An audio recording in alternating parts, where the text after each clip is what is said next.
In a decision that is already sending ripples through royal circles, King Charles has made a bold and deeply personal choice, one that will shape how history remembers his extraordinary mother, Queen Elizabeth II, for generations to come.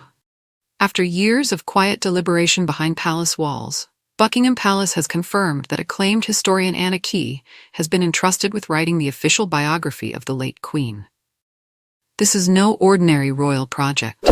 It marks a rare and unprecedented moment in modern royal history, because for the first time, a biographer will be granted unparalleled access to the monarch's private world. At 53, Key is not only an award-winning author but a respected authority on British history, known for her sharp insight into the crown and its evolving role.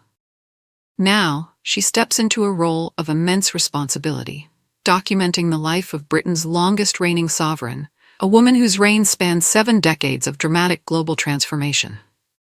But what makes this project truly extraordinary is the level of access she will receive. For the first time, the Royal Archives, home to some of the most closely guarded documents in the monarchy, will open their doors in full. Personal letters, official papers, and historical records that have remained unseen for decades will now help shape a definitive portrait of the Queen. Even more compelling, Key will conduct interviews with those who knew Elizabeth II best, including senior members of the royal family themselves. This is not just biography. It is history, being written from the inside. And it didn't happen overnight. According to palace insiders, the decision followed years of careful consideration at the highest levels of the royal household.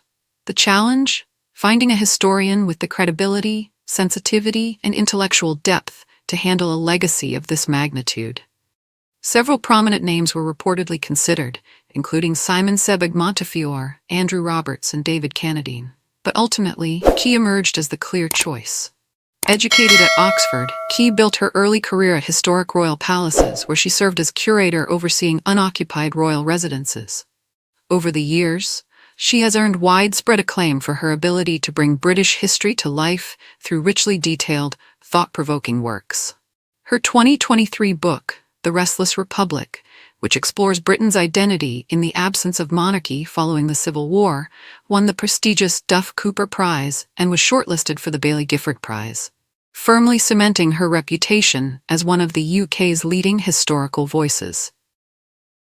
She has also explored royal power and symbolism in works like The Crown Jewels and The Magnificent Monarch, as well as the dramatic life of James, Duke of Monmouth, in The Last Royal Rebel.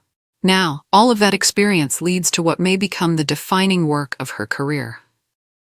Unsurprisingly, Key has described the King's decision as a profound honor. Reflecting on the task ahead, she noted that Elizabeth II was not only the longest-serving monarch in British history, but also a figure whose life mirrored a century of profound change. From post-war recovery to the digital age. Capturing that journey, she admits, will be both a privilege and a challenge. And there is another intriguing layer to this story. Historians are already speculating that the biography may unfold across multiple volumes, beginning with the early decades of the Queen's reign. Adding even more depth to the project is one remarkable detail: the late Queen's personal diaries. Elizabeth II famously kept handwritten entries throughout her life, reportedly dedicating around 15 minutes each evening to recording the day's events. Unlike many modern royals, she rarely gave recorded interviews, making these diaries a priceless, intimate window into her thoughts, routines, and reflections. For historians and royal watchers alike, this biography promises something unprecedented, not just the public figure, but the private woman behind the crown. As Key continues her work, while also serving on the committee for the Queen's National Memorial, anticipation is already building. The first volume, whenever it arrives, is expected to redefine how the world understands one of the most iconic figures of the modern era.